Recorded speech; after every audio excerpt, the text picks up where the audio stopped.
नमस्कार। आज कहानी गोल्ड में सुनिए अंजू शर्मा जी की लिखी कहानी बंद खिड़की खुल गई।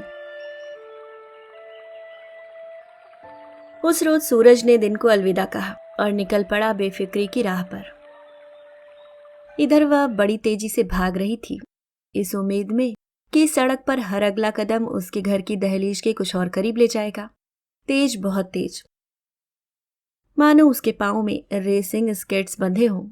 पर आज लग रहा था हर कदम पर घर कुछ और दूर होता जाता है। वह कौन थी? शर्लिन, शालिनी, सलमा या सोहनी, नाम कुछ भी हो। अकस्मात आटप की आपदाओं को इससे कोई फर्क नहीं पड़ता। ये हमेशा सॉफ्ट टारगेट ढूंढ ही लेती हैं। तो उस बदहवास हालत में कहाँ पांव पड़ रहे थे उसे होश नहीं था।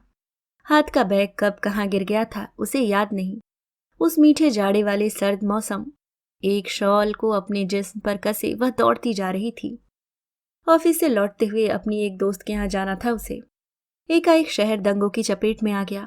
इसके बाद कुछ भी ठीक नहीं रहा।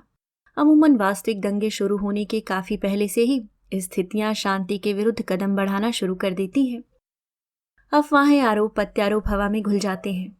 तब तनाव धीरे धीरे कदम बढ़ाता उस एक खास स्थान पर आ खड़ा होता है, जब एक मामूली सी चिंगारी दावनल बन जाती है और पूरी आबादी को चपेट में ले लेती है। पर इस बार ऐसा नहीं था कि हालात कुछ ठीक नहीं थे, ऐसा भी नहीं कि संशय के काले बादल पहले से मंडरा रहे थे।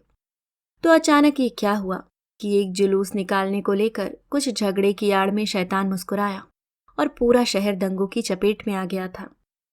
हर ओर एक शोर था, मारकाट थी, हुजूम था और मानवता सिहर कर किसी कोने में दुबकी जान की अमान मांग रही थी। पता नहीं ये दंगे क्यों शुरू होते हैं। ये बात हमेशा पर्दे में रह जाती है और बाकी सब सड़कों पर आ जाता है। दंगों के जितने भी कारण वजूद में आते हैं, दरअसल वे सब महज लिबास होते हैं उस मूल वजह का जो हमेशा अनबूझ अनसुलझी ही रह जाती है। दंगे कौन शुरू करता है ये तो कोई नहीं जानता, पर दंगों में कत्ल हमेशा इंसानियत का ही होता है। भीड़ की कोई शक्ल नहीं होती, ईमान नहीं होता, मंतव्य भी नहीं होता। पर यह तकरीबन तय है कि भीड़ के आतंक को दिशा की कोई जरूरत नहीं होती।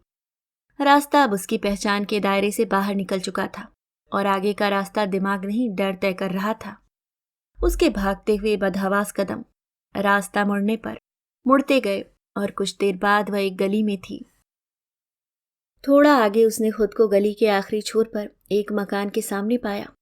लकड़ी के तख्तों से बने मेन गेट को धकियाकर वह घुसती चली गई। सामने छोटे से बरामदे के पार एक लकड़ी का दरवाजा था। उस पर एक सौकल चढ़ी थी। लड़की ने हिस्टेरियाई अंदाज में दरवाजे को झंझोड़ा। सौकल हाथ लगते ही उसने जल्दी से उसे खोल दिया। भीड़ का शोर बाहर सड़क पर दूर कहीं बहुत पीछे छूट गया था। बुरी तरह हांफते हुए उसने झांका तो यह एक खाली कमरा था।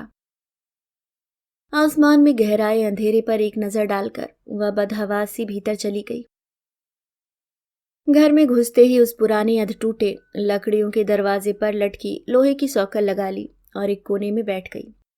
मुश्किल से सांसों की रफ्तार कुछ थमी। उखड़ती सांसों पर काबू पाकर लड़की ने अपनी विस्फारित आंखों को कुछ पल मींच लिया। शून्य कनपटियां, अंधेरा और वातावरण की उष्मा पाकर कुछ पल सामान्य हुई तो आंखों में पसरा सारा डर, सारी पीड़ा तरल हुई और बांध टूट गया। पलकों के कोरों से सैलाब बह निकला। अपनी सुबकियों को नियंत्रित करते हुए वह दुपट्टे के कोने से आंख पोंछती रही। मुंह पर रखा उसका बेरहम हाथ तो जबान पर नियंत्रण करने में कामयाब रहा। वहीं कुछ चीखें उसकी हलक में कांटे सी अटकी रहीं, पर बेहिसाब आंसू जाने कब से जमा थे, रुकते ही नहीं थे। उसके कानों में अब भी पगलाई भीड़ का शोर था। जेहन पर अब भी पगलाए उजड़ते शहर की तस्वीर कौंध रही थी। धीरे धीरे रोना तो थम गया, पर पिछले कुछ समय की रुलाई अब भी घुटी सुबकियों और गूंगी हिचकियों की शक्ल में एक सिलसिला बनाए हुए थी। कुछ पल संभलने के बाद जब आंखें उस अंधेरे की अभ्यस्त हुईं, तो लड़की ने उन्हें रोने से मुक्ति दी और उस कमरे में चारों ओर नजर घुमाने लगी। वह एक हॉलनुमा कमरा था जिसका एक ही दरवाजा था। पूरे कमरे में अंधेरे का शासन कायम था और वह जो अंधेरे से डरती थी उसे आज अंधेरा भला सा मालूम हो रहा था। टूटे दरवाजे के नीचे से और बड़ी बड़ी झिर्रियों से स्ट्रीट लाइट छनकर आ रही थी।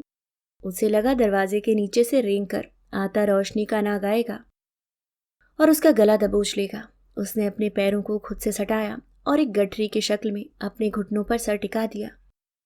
कुछ क्षणों बाद उसकी निगाहें एक वृत्त की आकृति में उसके ठीक दाएं से शुरू होकर पूरे कमरे का चक्कर लगाकर ठीक बाएं आकर रुक गई। जालीदार रोशनदानों से आती रोशनी में कमरे का कुछ हिस्सा वह देख पा रही थी कि इस हॉलनुमा कमरे में करीब आधे हिस्से में कढ़ाई सिलाई की मशीनें लगी थीं जो अधढकी थीं। दीवार पर कुरान की आयतें मढ़वाकर टांगी गई थीं। एक कोने में कुछ सामान था जो अंधेरे में ठीक ठाक नजर नहीं आ रहा था। दीवारों पर पान की पीकें थीं और एक कोने में 2 बड़े बड़े मटके रखे थे। उसका दिल तेजी से धड़का। हे भगवान, मैं ये कहाँ आ गई? उसे एकाएक हलक सूखने का एहसास हुआ। यह एहसास का लौटना इस बात की तस्दीक कर रहा था कि वह अब तक जिंदा थी। उसने ग्लास में पानी भरा और एक झटके में ग्लास खाली कर दिया। एक गहरी सांस ली और दूसरी बार ग्लास में पानी भरकर वह वापस अपनी जगह पर बैठ गई और धीरे धीरे पीने लगी। हलक तर हुआ तो उसे लगा वह फिर रो पड़ेगी। उसका अंदाजा गलत नहीं था। अब उसे माँ की बातें याद आने लगी। कहा था ना माँ ने, आज शाम को मत जाओ, रविवार को दिन में चली जाना। जानती नहीं क्या वह इलाका कहाँ पड़ता है। मेरा मन नहीं मानता बिट्टो, देर हो गई और कुछ हो गया तो क्या भरोसा उन लोगों का। सबक याद आया, माँ की चिंता, माँ का टोकना और माँ का गुस्सा, सब कुछ। वह खुद को कोसने लगी कि माँ का कहा मान आज रुक क्यों न गई। आखिर एक माँ का मन कभी झूठ नहीं होता। जाने कैसे अपनी संतान के लिए आने वाली बलाएं उसे साक्षात दिखने लगती हैं। वह उनकी आहट और आशंकाओं से सहम जाती है, पर किसी को समझा न पाने की स्थिति से जूझती जाने कितने ही डरों से आतंकित रहती है। लड़की ने एक लंबी सांस ली और उसकी सोच का केंद्र अब माँ थी। उसने धीमे से कहा, माँ, और सोचा कि अगर इस बार वह यहाँ से सुरक्षित घर लौटी तो माँ से अपनी तमाम लापरवाहियों और हाल में की गई नाफरमानियों के लिए माफी मांगेगी। सोच की रफ्तार जब थोड़ा थमी तो उसने सिलसिलेवार उन सारी बातों के बारे में सोचा जो माँ की नसीहतों की शक्ल में उस तक आना चाहती थी, पर उसके इर्द गिर्द बुने व्यस्तताओं के घेरे में दाखिल न हो सकी। वह माँ की उसी रोक टोक और उसकी डांट के लिए फिर से माँ के पास लौटना चाहती थी। एक उड़ते से ख्याल ने उसे छुआ। शायद वह किसी की माँ बने बिना इस दुनिया से चली जाएगी। इस ख्याल की आमाद ने उसे और उदास कर दिया। कहीं दूर सड़क से शोर का एक रेला गुजरा तो लगा जैसे मौत अब भी कुछ ही कदमों पर नित्यरत थी। उसे लगा वे लोग आते ही होंगे। वे अब आए और उसका सर धड़ से अलग। तो क्या आज की रात मौत के दबे कदमों की आहट सुनते हुए बीतेगी? आशंकाओं के सैकड़ों बिच्छुओं ने एक साथ उसे घेर लिया। लड़की इतनी सहमी थी कि सुबह का ख्याल उसके नजदीक आने से डर रहा था। वह सुबह, सूरज और जिंदगी के बारे में सोचना चाहती थी, पर सोच जैसे लकवाग्रस्त हो घिसट रही थी। उन बेरहम लोगों का डर कुछ इस तरह छाया हुआ था कि लड़की के करीब बस अंधेरा, मौत का ख्याल और खौफ ही रह गया था। बाहर हवा में सर्दी घुल रही थी। उसका एक अंश उसे छूते हुए सिहरा गया। उसने अपने शॉल को अपने गिर्द लपेटकर खुद को अपनी बाहों में कसा तो उसे उन 2 मजबूत बाहों की याद हुई जिन्हें वह अक्सर छिटक दिया करती थी। उसे लगा उनके बीच आशियां बनाती उन दूरियों के लिए वही जिम्मेदार थी, उसका प्रेमी नहीं, जो उन दूरियों की पगडंडियों पर चलकर उसकी बेरुखी की दीवार पर नाराजगी के अफसाने लिखता। अभी कुछ दिन पहले ही उससे दूर हो गया था। आज वह उन बाहों की कैद में खोकर उसके कान में कहना चाहती थी कि उसे उससे नहीं, खुद से डर लगता था। वह उससे नफरत की नहीं, अपने डर की कैद में थी। उसने साथ बिताए लम्हों के बारे में सोचा। मरने से पहले वह उसके चेहरे पर बेशुमार चुम्बन बरसाना चाहती थी, पर एक पल के लिए उसे लगा वह अब कभी उससे नहीं मिल पाएगी। उसने अपनी तमाम बेरुखियों और बदतमीजियों के लिए खुद को जी भर कोसा। उसने जीवन से जुड़ी अनिश्चितताओं को कभी वक्त नहीं दिया और न ही प्यार को। मन के किसी कोने में एक इच्छा ने सिर उठाया।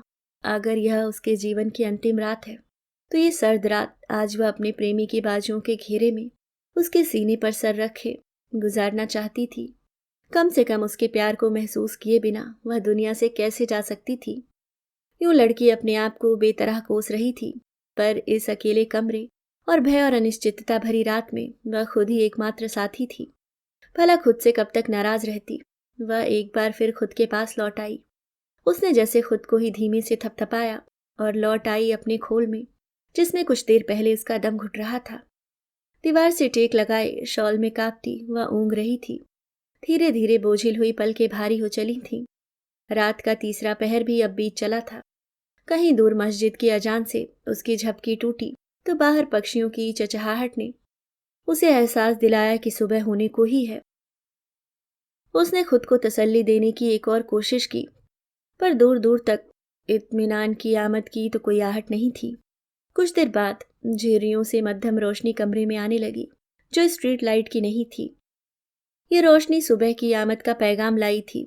आखिर रोशनी के कंधों पर सवार सुबह आने को थी, पर लड़की एक बार फिर चिंता में पड़ गई। अब वह यहाँ से सुरक्षित निकलने के बारे में सोच रही थी। सारे इष्ट देवों को मनाती लड़की बिल्कुल अपनी माँ की प्रतिमूर्ति में बदल गई थी। बाहर एक एक कर घरों के दरवाजे खुलने की आवाजें हो रही थीं। दंगों के मारे जड़ हुई गली जाग रही थी। हर हलचल मानो उसका कलेजा निकाले जाती थी। ठक ठक ठक, तभी कुछ कदमों की आहट ने उसकी दिल धड़कनों को बढ़ा दिया। कदमों की आहट इस दिशा की ओर करीब आती जा रही थी, बेहद करीब। लड़की का दिल धाड़ धाड़ उसकी पसलियों पर बज रहा था और एक आवाज पर उसे लगा उसकी धड़कनें जैसे रुक जाएंगी। दरवाजे के बाहर चहलकदमी और फिर दरवाजे पर धमधम आवाज हुई। बाहर शोर था, कुछ आवाजें पुकार रही थीं, पर उसे तो मौत की पुकार के अतिरिक्त कुछ सुनाई नहीं पड़ रहा था। सूखे पत्ते की तरह कपकपाते उसने डरते हुए उठकर झिर्रियों के बाहर झांका। कुछ पांव जिनमें जूतियां थी, तिल्ले वाली जूतियां, कुछ पठानी सलवारों के पायचे। वे लोग आ गए थे। हे ईश्वर, तो जिंदगी का अंत यही होना लिखा था। उसकी अस्फुट फुसफुसाहट का अनुवाद यदि कुछ होता तो यही होता। दरवाजा बजा, जोर से कई बार बजा, और इस बार इतनी जोर से खड़खड़ाया गया कि धड़ाम की आवाज के साथ अटकी हुई पुरानी सौकल गिर गई। एक शोर ने उसे और कुछ सायों ने जैसे रोशनी को घेर लिया। उसने सर उठाया तो पठानी सलवारों वाले पांव के साथ कुछ गोल सफेद टोपियां भी नमूदार हुईं। 2 3 4 और फिर कई सारे। ओह, ये वही थे, वही लोग जिनका माँ को कोई भरोसा नहीं था। उनके दिल में कोई रहम नहीं होता। वह सुनती आई थी। उसे लगा वह एक गहरी सुरंग में दाखिल हो गई है। गहरी अंधी सुरंग, जिसके आगे एक गहरी खाई थी, जिसमें वह गिरी तो गिरती चली गई। ठंडे पानी के कुछ छींटे उसे वापस उसी दुनिया में ले आए। होश आया तो अपना सर एक बुजुर्ग खातून की गोद में पाया, जो उसे एक गिलास से पानी पिला रही थी। मतलब वह अभी तक जिंदा थी। कौन हो बेबी, यहाँ कैसे पहुंची? तुम ठीक हो ना? फिक्र न करो, अल्लाह सब अच्छा करेगा। मियाँ इमरान, भाई बच्ची के लिए चाय लाओ। ए देखो तो कैसे कांप रही है। कुछ सवाल, एक जुमला और फिर एक पुकार। उसे लगा किसी ने मानो जिंदगी को आवाज देकर पुकारा। एक चाय का कप उसे थामे हुए 2 स्नेहिल चुर्रियों भरे हाथ, कुछ एक उत्सुक आंखें, और उसने पाया सुरंग के आगे रोशनी की किरणें थीं। रोशनी ही नहीं, साथ में जिंदगी ने भी मौत को धकिया कर उसका हाथ थाम लिया। माँ और जमाने की बनाई तमाम तस्वीरें धुंधली होने लगी। फिर जैसे सब कहा सुना उस रोशनी में विलीन होता गया। उन हाथों की गर्माहट में वे मुश्किल पल पिघले तो पिघलते गए, साथ ही दरकती गई बचपन से दिलो दिमाग पर अंकित कुछ छवियां, ध्वस्त हुई कुछ गढ़ी हुई मान्यताएं, और बहता चला गया सारा विषाद। अब उनकी जगह उसके स्कूल रिक्शे वाले सादिक चचा, primary school teacher Fatima ma'am और कई चेहरे थे, जो जीवन की स्मृतियों की एल्बम पर जमी समय की धूल हटा नई तस्वीरों में बदल रहे थे। थोड़ी देर बाद वह एक जीप में बैठी थी। इमरान जीप चला रहा था और जीप मेन सड़क पर दौड़ रही थी। सुबह हो चुकी थी। सूरज की मध्यम किरणों का स्पर्श उसे भला मालूम हो रहा था, और वह खुश थी कि एक काली भयावह मौत के आगोश में बसर रात के बाद रोशनी फिर से मुस्कुरा रही थी। उसने महसूस किया उन लोगों की बुराई दरअसल एक परछाई थी, जो विश्वास की घनी धूप के ढलते ही अपना कद बढ़ाने लगती थी। आज वह उस परछाई को दूर छोड़ आई थी, मानो उसने आशा के कांधे पर पैर रख हाथ बढ़ाया और सुकून का फल उसके हाथ में था। सुबह की रोशनी में उम्मीद के नन्हे पक्षी ने पंख सवारे और एक ऊंची उड़ान भर उड़ चला आकाश की ओर। वहीं दंगों के कहर से डरा हुआ शहर कुनमुनाया। और सूरज की ओर आशा से देखने लगा। पुलिस के साए में ही सही, थमी जिंदगी रफ्तार से आगे बढ़ रही थी। उसने शॉल को कसकर लपेट लिया और पीछे भागती सड़क को देखने लगी, जिसके साथ ही छूटते जा रहे थे वे सारे भयावह लम्हे जो कल रात से उसके वजूद से चप्पा थे। कल तक जिस उम्मीद के सिरे लुप्त होते प्रतीत होते थे, वह अब बेहद करीब होने का एहसास करा रही थी। हाँ, वह सही सलामत घर लौट रही थी। रास्ते में रात भर अंधेरे और डर में डूबे घरों की खिड़कियां खुल रही थीं। उसने पाया उसके जेहन में जाने कब से बंद एक खिड़की खुल गई थी। लगा दिमाग में लगे सारे जाले हट गए। अब वहां कोई संशय नहीं था, डर नहीं था, बस था तो उजला उजला सवेरा। तभी सूरज, सुबह और जिंदगी के ख्याल ने उसे हौले से अपनी गिरफ्त में ले लिया और इस बार उन्हें रोकने वाला कोई नहीं था, कोई भी नहीं। अभी आप सुन रहे थे